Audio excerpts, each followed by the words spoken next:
میں نے شادی کی رات شوہر کو اپنے قریب نہیں آنے دیا کیونکہ میں کسی اور کو پیار کرتی تھی۔ میں نے شوہر کو بتا دیا، وہ پینڈو سا تھا۔ میری بات سن کر اس کے ہوش اڑ گئے اور وہ کچھ نہ بولا اور جائے نماز بچھا کر زاروں کے دار رونے لگا۔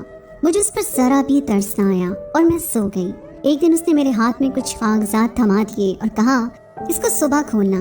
صبح جب اٹھی تو وہ کاغذات دیکھے تو میری جان نکل گئی، میری چیخیں نکل گئیں، کیونکہ اس میں اپنی شادی ہوتے ہی میں گاؤں میں 10 گھنٹے بس کا سفر کر کے پہنچی تھی۔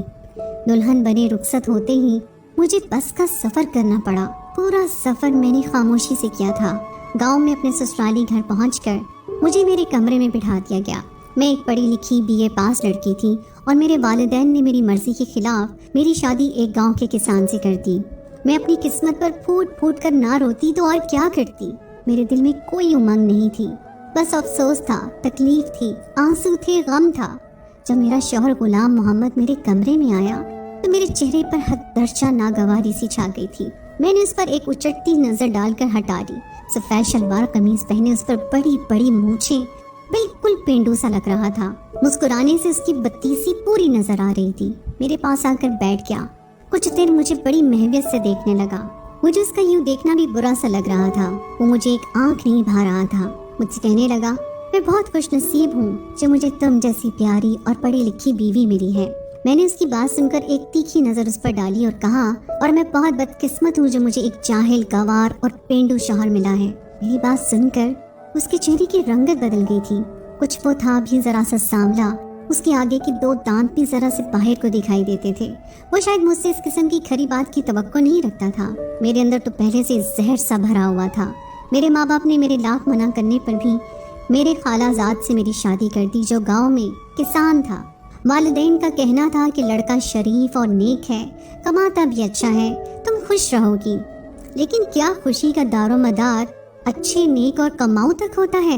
کیا میرے دل کی خوشی کوئی اہمیت نہیں رکھتی تھی؟